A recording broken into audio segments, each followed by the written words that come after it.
नमस्कार, मैं हूं वीर सिंह। आप देख रहे हैं समाचार इंडिया लाइव। खबर आजमगढ़ से है। वित्त विहीन शिक्षकों का भविष्य तय करेगा गोरखपुर फैजाबाद शिक्षक निर्वाचन का चुनाव।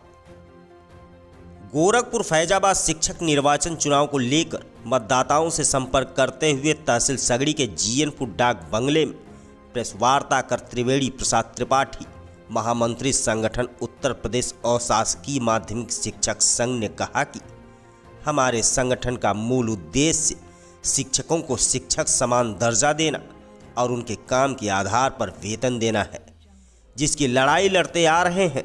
संगठन द्वारा शिक्षकों की लड़ाई को मजबूती से लड़ने के लिए देशबंधु शुक्ल को शिक्षक एमएलसी प्रत्याशी बनाया गया है। वहीं एमएलसी प्रत्याशी देशबंधु शुक्ल ने कहा कि वित्त विहीन शिक्षकों की लड़ाई विधानसभा की सड़कों से लेकर लखनऊ में झूलेलाल पार्क में आमरण अनशन तक लड़ी है। उसी का परिणाम भी रहा है कि वित्त विहीन शिक्षकों को कोषागार से मानदेय प्राप्त हुआ है। उन्होंने कहा कि यदि अवसर मिला तो वित्त विहीन शिक्षकों को और शिक्षकों की लड़ाई जी जान लगाकर लड़ूंगा और शिक्षकों को उनका अधिकार और सम्मान दिलाऊंगा। प्रदेश संरक्षक रामचंद्र यादव ने कहा कि शर्मा गुट के 88 एमएलसी सदन में रहे, लेकिन कभी भी वित्त विहीन शिक्षकों के मानदेय, सेवा नियमावली ऑपरेशन के लिए चर्चा भी नहीं की, बल्कि वित्त विहीन शिक्षकों के मतदाता बनने में हमेशा अवरोध उत्पन्न किया।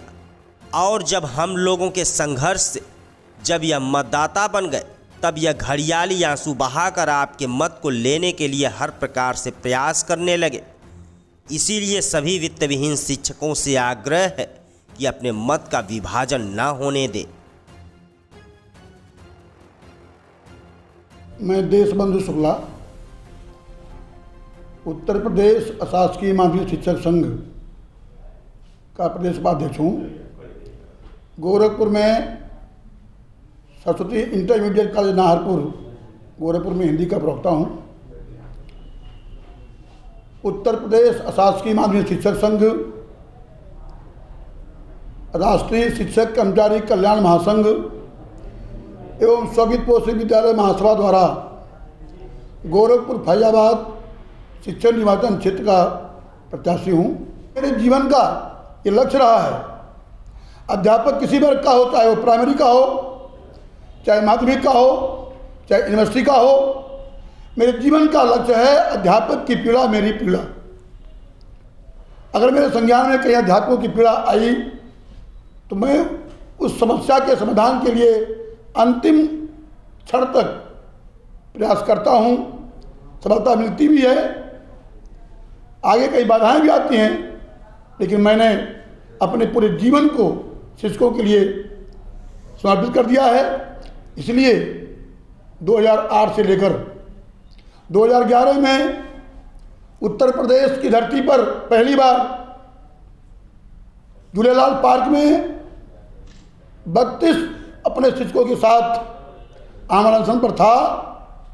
उस समय के अध्यक्ष हमारे माननीय लाल बिहारी यादव जी थे।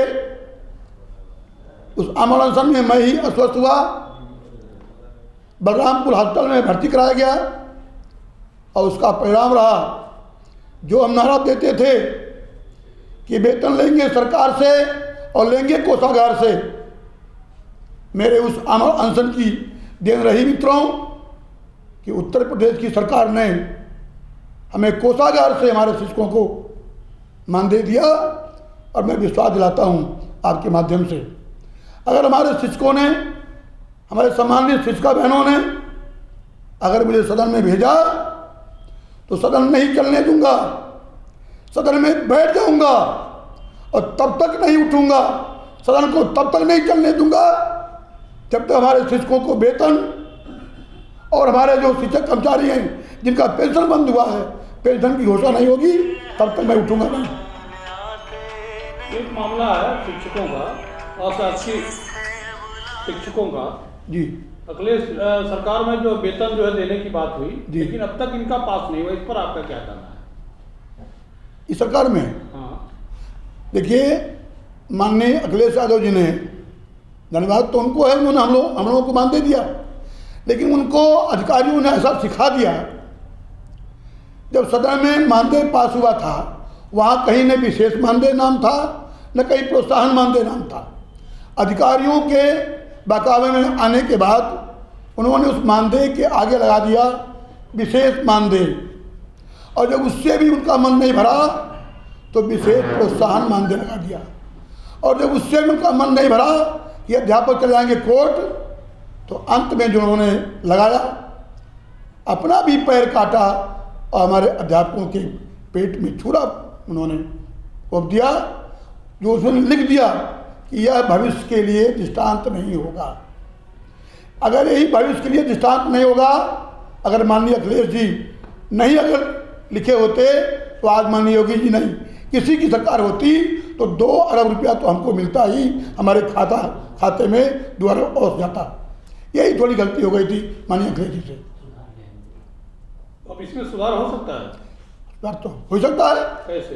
अरे अगर हम लोग जाएंगे सदन में जाएंगे और निष्ठा से ईमानदारी से, बड़ा दुर्भाग्य है हमारे 2 MLC गए, माननीय उमेश जी, माननीय संजय जी, लेकिन गए फिर सभा से, और जो सदन में गए रिकॉर्ड निकालने 6 वर्षों तक कभी भी वित्तहीन की आवाज़ नहीं उठाई। जब चुनाव नज़दीक आया तब जा करके केवल लिपापोती करके, क्योंकि मैं सभाशाली हूँ, मैं चाहे सचिवालय हो, चाहे डायरेक्टरेट हो, चाहे प्रमुख सचिव हूँ, मैं सबके माध्यम से यथार्थ को जानने का प्रयास करता था कि हमारे माननीय दोनों MLC कभी भी वित्तहीन के लिए सार्थक प्रयास नहीं किए। ये अपनी कुर्सी बचाए, केवल कभी सभा में रहे, आज भाजपा में हैं।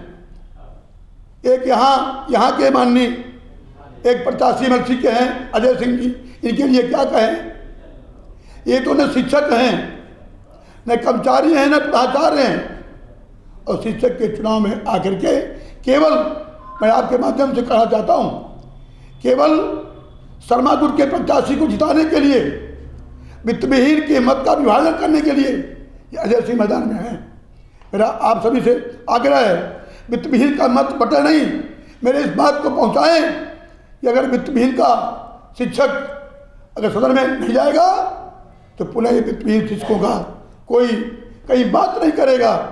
आज ये लोग अभी तो वित्तहीन चिल्ला रहे थे, बीच में राजनीतिक पार्टियों के गोद में जाकर बैठे। मैं कहना नहीं चाहता हूँ, बहुत कुछ जानता हूँ, लेकिन मैं 1 वर्ष तक अपने तपस्वी सन्यासी के साथ पूरे 17 जिलों में दौड़ा हूँ। किसी दिन मित्रों रात में रोटी नहीं मिली, इनके साथ रहकर मैंने तय कर लिया कि शिक्षकों के लिए मेरा जीवन समर्पित रहेगा। त्रिवेणी प्रसाद त्रिपाठी, प्रदेश महामंत्री संगठन अशासकीय माध्यमिक शिक्षक संघ उत्तर प्रदेश। हमारे संगठन का मूल लक्ष्य शिक्षक को शिक्षक का दर्जा देना और उनके समान काम का समान वेतन मान दिलाना। इसी उद्देश्य से हम लोगों ने सड़क, सदन और न्यायालय में संघर्ष किया है। हमारी याचिका हाई कोर्ट इलाहाबाद में लंबित है, जिसमें एक आदेश भी हो चुका है कि इन शिक्षकों को समान मानदेय दिया जाए और शिक्षक का दर्जा भी देने के साथ ही ISC बोर्ड, CBSE बोर्ड के शिक्षकों को मान्यता दे दी गई और UP बोर्ड की मान्यता जितनी है उसको ये प्रदेश सरकार मान्यता नहीं दी, जिस पर हमने कंटेम्प्ट भी किया है। निश्चित रूप से न्यायालय के इस निर्णय से जब हम शिक्षक हो जाएंगे तो मानदेय वेतन ले लेना हम लोगों के लिए नैतिक और न्यायिक अधिकार की सीमा में आएगा। सरकार झुकेगी और हमें निश्चित रूप से वेतन देगी। हमारी मुख्य लड़ाई वेतन की है और शिक्षक होने की है। शिक्षक होकर वेतन ले, यही हमारा लक्ष्य है।